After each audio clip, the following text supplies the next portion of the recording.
দক্ষিণেশ্বরের মতো এখন কালীঘাটেও নাকি স্কাইওয়াক। হ্যাঁ, আর সেটা দেখতেই আমি চলে গিয়েছিলাম কালীঘাট মেট্রো স্টেশন। আর কালীঘাট মেট্রো স্টেশন থেকে 1 নম্বর গেট দিয়ে বেরিয়ে সামনের দিকে একটু হাঁটলেই এই স্কাইওয়াকের গেট। স্কাইওয়াকে উঠতে আপনাকে সিঁড়ি ভাঙতে হবে না, চলমান সিঁড়ি আছে, চলমান সিঁড়ি ধরে আপনি সোজা চলে আসুন স্কাইওয়াকের উপরে। স্কাইওয়াকের উপরটা একদম পরিষ্কার, প্লেন, টালি বসানো মেঝে।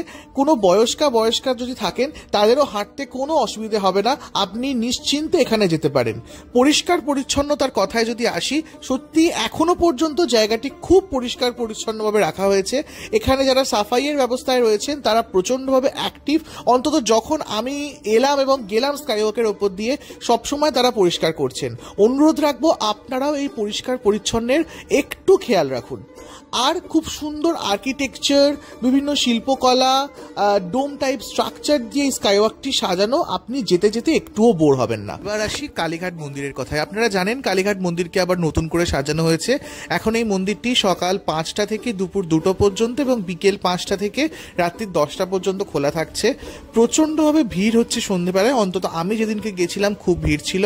আর একটু মন্দির কর্তৃপক্ষের অব্যবস্থাপনা আমার চোখে এসছে। ভিআইপি লাইনের জন্য আপনারা জেনারেল লাইনকে দাঁড় করিয়ে রাখছেন অনেকক্ষণ ধরে। তো এই ব্যবস্থাগুলি ঠিক করলে আমার মনে হয় আরও কালীঘাট মন্দিরে অনেক দর্শনার্থী যাবেন এবং এখানের নতুনভাবে সাজানোর পর একটা অদ্ভুত স্পিরিচুয়ালিটি অনুভব করতে পারবেন। আপনারা অবশ্যই যান, দেখে আসুন।